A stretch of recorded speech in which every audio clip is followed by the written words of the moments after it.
Hello Ram గారు. Hi Nagaraju. జీవితంలో అంటే మనం చాలా హోప్స్ పెట్టుకొని వెళ్ళేటప్పుడు తెలియకుండా ఒక సడన్ బ్రేక్ వచ్చి మనం ఇంకా ఏం చేయలేమనేటువంటి నిరాశ, నిస్పృహలోకి వెళ్ళిపోతూ ఉంటాము. ఒక హోప్‌లెస్‌లెస్ సిట్యుయేషన్. ఎవరిని బ్లేమ్ చేయలేము. నన్ను నేను మోసపోయానేమో అనేటువంటి ఆలోచన వచ్చేస్తది. లెగడానికి కూడా ఓపిక ఉండదు. సహాయం తీసుకోవాలనిపించదు.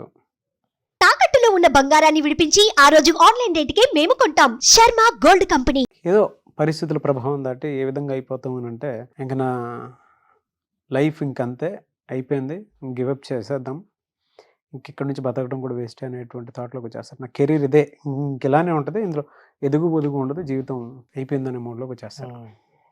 అదే మీ నోట్లో ఏం వచ్చిందో నా నోట్లో కూడా అదే. ఆడియన్స్ కూడా అదే ఫీల్ అవుతారు. ఏం వచ్చిందో తెలిసి కింద కామెంట్ బాక్స్‌లో పెట్టండి. అలాంటప్పుడు ఏం చేయాలండి? ఇక నా వల్ల కాదు, నాకంత ఓపిక లేదు, నాకు అదృష్టమే ఉన్నట్టు లేదు, ఈ జీవితం వేస్టు, ఇలాంటి మాటలు దేనికి సిగ్నల్స్ అంటే, మనిషి ఆత్మస్థైర్యాన్ని కోల్పోయే ముందు వచ్చే ఫస్ట్ సిగ్నల్ ఏంటంటే ఇట్లాంటి మాటలే. అసలు మనిషి ఆత్మశక్తి యొక్క పవర్ అర్థం చేసుకుంటే, తను మాట్లాడుతున్నది, తను అనుకుంటున్నది ఎట్లా ఉంటుందో తనకు తెలుస్తుంది. ఆత్మశక్తి ఎట్లాంటిదంటే దేహబలం కంటే చాలా గొప్పది. మనిషి ఎంత దృఢంగా ఉన్నా సరే, మనిషికి ఆత్మస్థైర్యం అనే ఉన్నవాడు శారీరకంగా బలంగా ఉన్నవాడి కంటే ఇంకా ధైర్యంగా ఉంటాడు. అసలు ఈ నిరాశకు గురైన వ్యక్తికి అవకాశాలు కంటి ఎదురుగా ఉన్న ఒక్క అవకాశం కూడా కనిపించదు. నిరాశకున్న సిగ్నల్ ఏంటంటే, అవకాశాలని వెతకడం కూడా శ్రమ అనే భావనతో వెతకడం కూడా మానేయడం అనేది అది దానికున్న ఒక అతిపెద్ద దుర్లక్షణం నిరాశకుంది. నిరాశ కోల్పోతే, నిరాశ మేఘాలు పక్కకి జరిగితే, ఆశ ద్వారా పుట్టే శక్తి అది అద్భుతమైన శక్తిని ఇవ్వడమే కాకుండా అవకాశాల కోసం వెతకడం ఒక అద్భుతమైన అదృష్టంగా కూడా భావించే అవకాశం ఉంది. కాబట్టి నిరాశ మనిషిని బలహీనుని చేస్తుంది. ఆంజనేయుడు సీతను కోల్పోయి రాముడు సీత కోసం వెతుకుతున్నప్పుడు, శ్రీరాముడు ఆంజనేయ నువ్వు నాకు సహాయం చేయాలన్నప్పుడు నేను చేయగలనా అని ప్రశ్నిస్తే, అతనికి ఉన్న సైన్యం మొత్తం మీరు మాత్రమే చేయగలరు అన్నప్పుడు వచ్చిన ఆత్మస్థైర్యంతో ఆ తర్వాత మనందరికీ ఆంజనేయుడు ఎన్ని గొప్ప పనులు చేశాడో మనందరికీ తెలిసిన విషయం. స్కాట్లాండ్లో ఒక రాజు రాబర్ట్ బ్రూస్ అనే ఒక రాజు ఉండేవాడు. ఆ రాజు యుద్ధానికి వెళ్ళి యుద్ధంలో శత్రు చేతిలో ఓడిపోయి సైన్యం ఎక్కడి వాళ్ళు అక్కడ చెదిరిపోతే ఇతను తన తలదాచుకోవడానికి ఒక గుహలోకి వెళ్ళిపోతాడు. 6 సార్లు యుద్ధం దండయాత్ర చేస్తే 6 సార్లు యుద్ధాన్ని కోల్పోయి యుద్ధంలో ఓడిపోయి ఇక ఏం చేయాలా, లొంగిపోదాము, ఇక నేను యుద్ధాన్ని గెలవలేనని నిరాశలో ఉన్నప్పుడు ఒక గుహలోకి వెళ్తే ఆ గుహలో వర్షం పడుతుండగా అలాగే దాక్కుని చూస్తుంటే అప్పుడు అతనికి ఒక సాలీడు కనపడింది. సాలీడు గూడు అల్లుతూ ట్రై చేస్తుంది. అల్లుతూ ఉన్న ప్రతిసారి అది జారి ఆ గోడ మీద నుంచి జారి కింద పడ్డం, మళ్ళీ పైకి లేచి ఒక దారం అల్లటం, అలా దారం అల్లుతూ అల్లుతూ ఉంది. ఇది ఏంటోలే అని అనుకున్నాడు. కాసేపు సమయం గడిపించేసరికి ఇతని కళ్ళ ఎదురుగానే ఆ సాలీడు మొత్తం గూడు కట్టేసింది. ఇంత చిన్న పురిగే ప్రయత్నాన్ని తిరిగి తిరిగి తిరిగి చేస్తుంది సక్సెస్ అయినంత వరకు నేనెందుకు ఆగాలి అని అతని గొప్ప ఇన్స్పిరేషన్గా తయారైంది. ఈరోజు కూడా ప్రపంచవ్యాప్తంగా 600 ఏళ్ల సంవత్సరాల తర్వాత కూడా Robert Bruce king and spider అనేది పెద్ద ఇన్స్పిరేషన్ స్టోరీ. ఒక సాలెపురుగు నుంచి నిరాశ పడకుండా మనిషి ఎట్లా భవిష్యత్తు మీద మనం హోప్ కలిగి ఉండాలి అనడానికి ఆయన పెద్ద ఎగ్జాంపుల్. మనిషికి ఎప్పుడైతే నిరాశను మనం కోల్పోతామో మనం ఏం చేయాలన్న యాక్షన్ ప్లాన్ మీద ఫోకస్ చేస్తాడు. నిరాశ ఎప్పుడైతే కలిగి ఉంటాడో ప్రతి పని అందులో ఎలా చెయ్యకూడదో అనే కారణాలను వెతుకుతూ పోతాడు. ఏది కూడా అదృష్టం దానంతట అది చేతికి రానే రాదు. మనిషి ఏలు వంగందే వెన్నైనా చేతకి మనకు రాదు అని అంట. మనిషిని చచ్చేవాడిని కూడా బతికించే మధురసాయనం ఆశ అంట. నిట్ట నిలువుగా చీల్చే మారణాయుధం నిరాశ. మనిషి నిరాశ పడితే దాదాపు చచ్చిపోయినట్టే లెక్క. అసలు ఎవడైనా ఎదగాలనుకున్న వాడికి ఎదగాలనుకున్న ప్రతి వాడికి ఎదురీత తప్పదు. అసలు అట్లా ఎదుగుతున్న వాడికి ఎదురైతే ఒక కసిగా కాటేస్తేనే ఆ కాటు నుంచే మనిషి పట్టుదల పెరుగుతుంది. అట్లాంటి పట్టుదల మనం పెంచుకుంటే తప్ప నిరాశ నుంచి బయటపడలేము. సో నాగరాజు, అగాధమగు జలనిధిలో ఆనిముత్యం ఉన్నట్లే శోకాల మరుగున దాగి సుఖం ఉన్నది లేని, ఏది తనంతట తాను తన దరికి చేరదు, శోధించి సాధించాలి అదే ధీరగుణం అని అంటాడు మహాకవి శ్రీశ్రీ. కల కానిది విలువైనది జీవితం అని స్పష్టంగా చెప్పిన ఈ పాటలో నిరాశ నుంచి ఎట్లా దూరం అవ్వచ్చో మనకు తెలుస్తుంది. మనిషి ఇట్లా నిరాశకు గురైనప్పుడు, తానే మోసపోయానని అనిపించినప్పుడు, భవిష్యత్తులో ఏ వెలుగు కనిపించినప్పుడు మనిషి మొట్టమొదటి చేయాల్సిన పని ఏంటంటే ఒకసారి ప్రశాంతంగా కూర్చొని నేను నిరాశకు గురవుతున్నాను అన్న విషయాన్ని ఫస్ట్ యాక్సెప్ట్ చేయాలి. నిజానికి అప్పుడు యాక్సెప్టెన్స్ ఏమి ఉండదు, అన్నిటినీ వ్యతిరేకిస్తుంటాం. ఇది జరగకుండా ఉండాల్సింది, అది అలా అవ్వకుండా ఉండాల్సింది, నేనేం అట్లా ఏం ఫీల్ అవ్వట్లేదే అని బయటికి మాత్రం మనం ఎక్స్ప్రెస్ చేయం. కానీ you have to first accept, నేను నిరాశకు గురవుతున్నాను, నాకు ఆశ లేదు, అవకాశాలను వెతకాలన్న ఇంట్రెస్ట్ లేదు అనే విషయాన్ని నువ్వు ఫస్ట్ అక్నాలెడ్జ్ చేయాలి.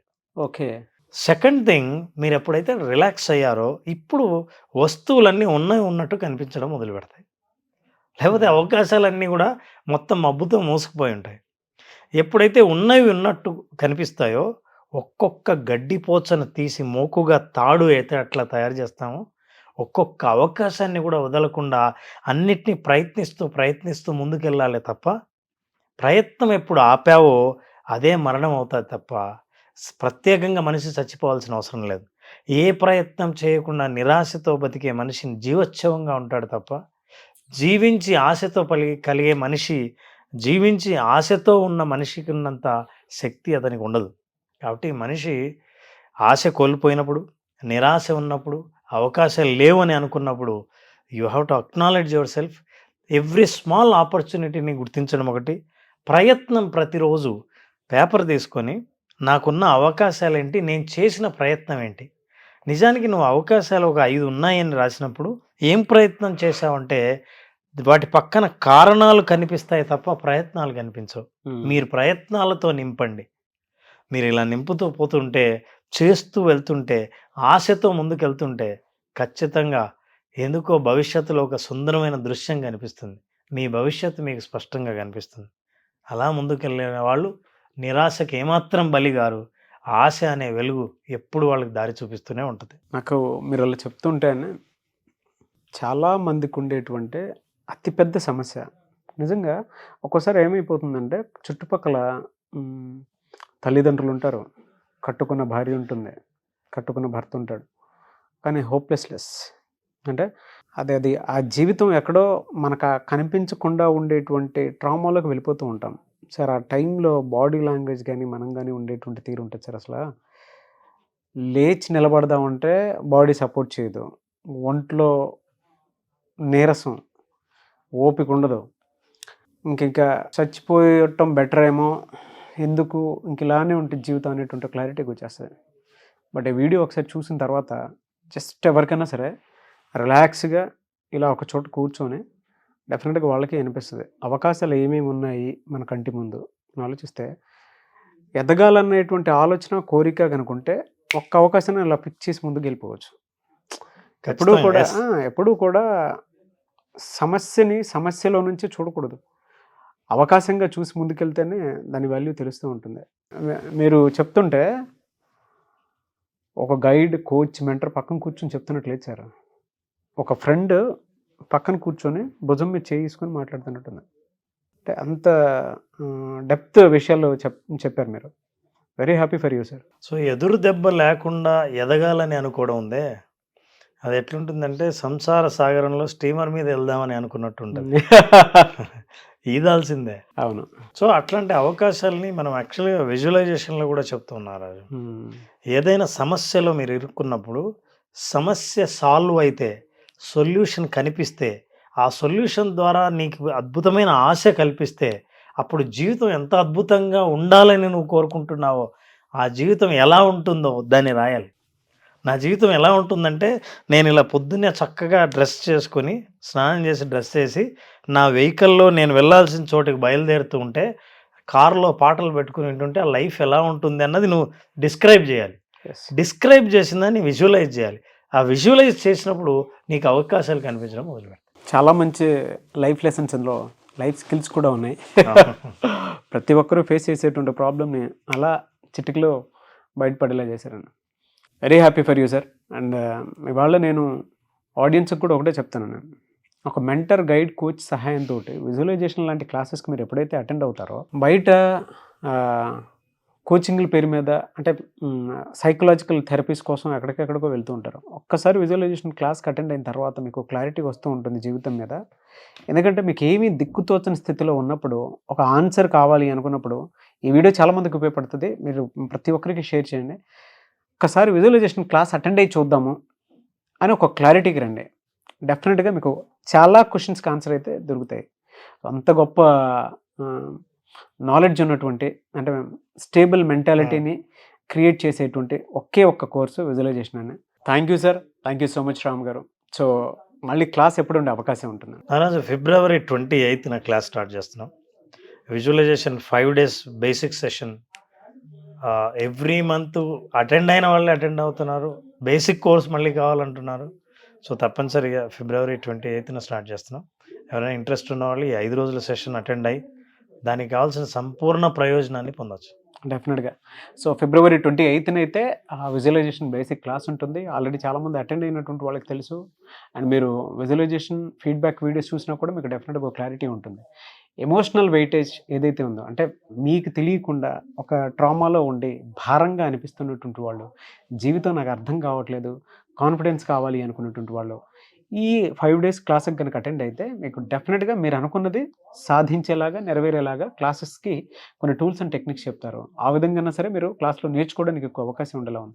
సో ఫిబ్రవరి 28న క్లాస్ ఉంటుంది. కాబట్టి ఆసక్తి కలిగిన వారు స్క్రీన్ మీద మీ కాంటాక్ట్ నెంబర్ కనిపిస్తుంది. దాన్ని మీరు కాల్ ఆర్ మెసేజ్ వాట్సాప్ చేసి వెంటనే ఎన్రోల్ చేసుకోండి.